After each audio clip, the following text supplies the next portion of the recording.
Hello and welcome to another video. Today I'll be discussing Oda's one-shot Monsters 103 Mercy Dragon Damnation. That's a mouthful, so I'll simply just call it Monster to make things easier for us. So it's about around a 25-minute episode. I just want to say I loved it, and I felt within those 25 minutes I could see One Piece storytelling through it.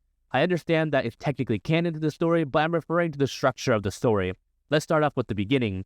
Little heads up, I am only talking about the anime, so if there's any differences within the one-shot manga, I won't be discussing it. We are introduced to the story with Zoro's voice actor, Naki Kazuya, giving us the backstory on the dragon horn being stolen 10 years ago and the massacre that followed. Also giving us a sense of dread knowing that the dragon is still out there. We get to see this old western looking town, but not everyone looks like they're supposed to be in an old western. We see somewhat modern clothes, but most importantly, our main character is being kicked out of a restaurant. From his design alone, we can definitely tell that he's not from around here. Donning in samurai attire, we have Ryuma, being kicked out of a restaurant for not paying, which leads him to go to another diner where we are introduced to two more characters. The waitress, who is the sole survivor of the dragon attack from 10 years ago, her name is Flare, and she was rescued by the great swordsman Shirano. This guy looks a lot like Mihawk, but with Oda's character design, I can't say that it's not just wonderful. He has such a dynamic way of showing character and design alone. Ryuma ends up finally getting a meal that Flare covers for him. We then see how serious Ryuma is despite him being so lighthearted. Shirano hits his sword against Ryuma's katana, and I assume this is a very disrespectful thing. So they have a little spar, but it looks like Ryuma loses, but there is a note to be made just by the bust that he cut clean through was made of pure bronze, dropping more of that sweet Oda foreshadowing. Then DQ comes rolling into town looking for trouble, funky little guy. He tricks people into thinking that Ryoma stabbed him, and as punishment, he blows the dragon's horn to call the dragon to town and destroy it. Everyone not liking Ryoma already from his diner incident and attacking their hero is blamed for everything to come. Flare, the one person that Ryoma owes and respects, asks for help and is turned on because she is reliving this experience all over again. In the end, Shirano convinces everyone to evacuate so he can fight the dragon alone. Flare stays in the village because she's concerned about Shirano. She goes to look for him thinking that he shouldn't take on the dragon alone again.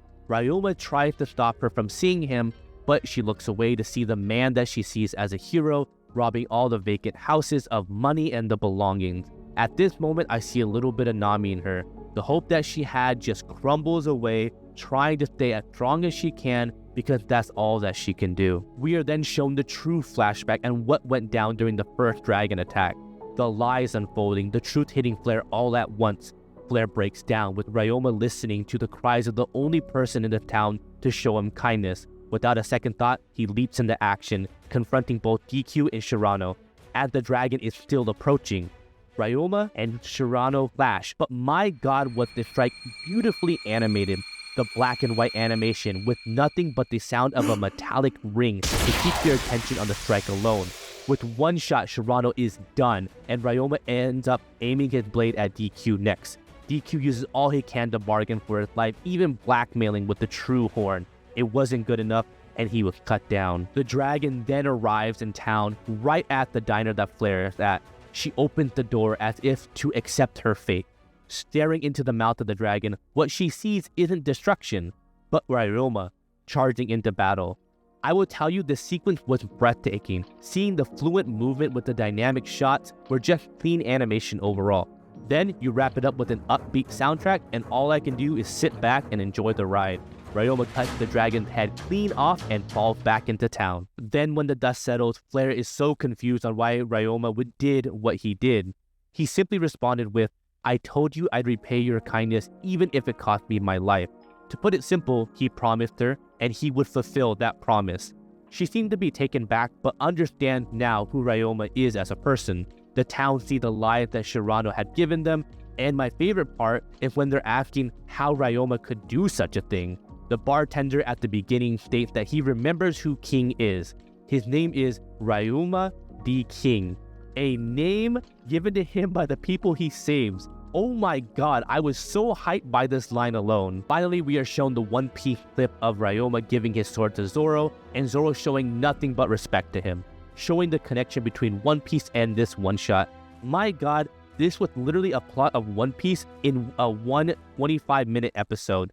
Let's go back on the themes I felt like were really strong. A true warrior. What does it mean to be a true warrior? Does it mean to fight for those in need, to stand by a warrior's morals, or to be strong? It's a combination of all of them. To do what is right, to have those morals, and most importantly, be strong. Ryoma carried all of those with him, always humble and not even knowing that the famous king was him all along. Only wanting to fight and get stronger. A solid character all the way around. I do want to point out where I felt Oda shined and showed that One Piece flair. First off is in character design. You can see how expressive and unique the characters are, but also Claire's design was very simple and possibly to show her innocence. We have world building. Oda has a way of creating a world so quickly, but doesn't feel like a massive info drop on you. The way I understand how this world works from just the opening dialogue helped me understand what this story is going to be about. Then we have foreshadowing. There are many layers to things like this, like Ryoma's sword being hit, the cutting of the copper bust, and the famous king title. And if you want to do more foreshadowing, you do Ryoma Katana, which was a sweet One Piece foreshadowing. These are used to get those emotions running and always be thinking about them all at once, waiting for that big payoff. From bumping of the sword, we are unveiled that the truth on why that happens to begin with. Shinaru used an outsider to take all of the blame. The bust was paid off from seeing how strong Ryoma really is. Then the unveiling of who King is to find out it was him all along was just so good. Finally, what I find to be Oda's strongest feature in this is his character writing. Ryoma is true to himself all the way through. He is thankful to Flare for feeding him and protects her home.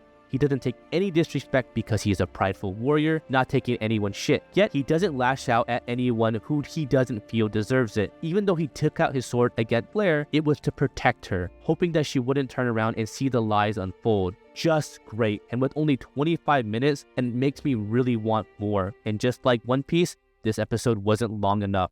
Thank you for making it to the end of the video. I really love ranting about stuff I enjoy, and I really like to know how you felt about monsters. And with that being said, I'm your bestest bro, and I'll see ya when I see ya.